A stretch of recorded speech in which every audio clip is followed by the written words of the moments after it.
Sir, nakikiramay ako sa nangyari. Pinalakad ko na lahat ng mga bata natin para malaman kung sino may kagagawa nito. Para ko na natitiyak na ang grupo ng mga hijackers ang nasa likod nito. O kaya yung may mga galit sa'yo.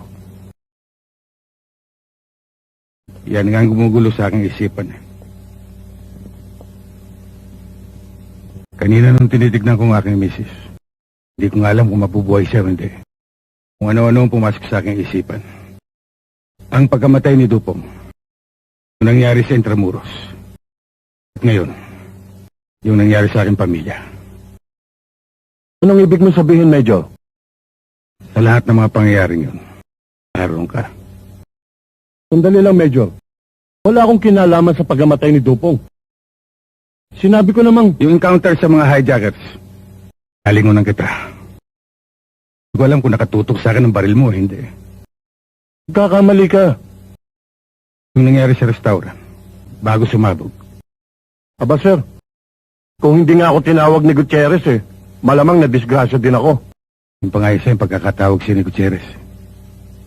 Hindi maiwasan, hindi maginala siya yung tao. Teka nga, Major. Pinagbibintangan mo ba ako? Oo, pero kilala kita, Murphy. Hindi mo kayang lahat ng yun. Dahil utak-ipis ka. Kakalang tumpong pinaiikot ng ibang tao. Huwag mo masyadong tawaran ng kakayahan ko. At lalong wag mo na akong pasakayin pa. Ngayon, gusto mo rin lang malaman kung sinong utak.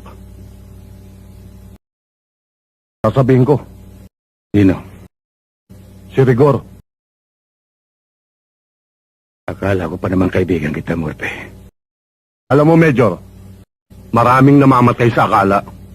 Ikaw itong utak-ipis Akalain mong iwan mo rito ang baril mo.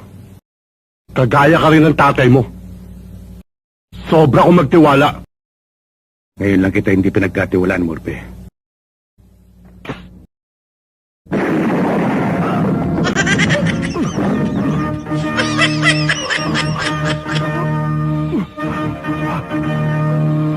Ikaw ang nagkamali ng akala, Murphy.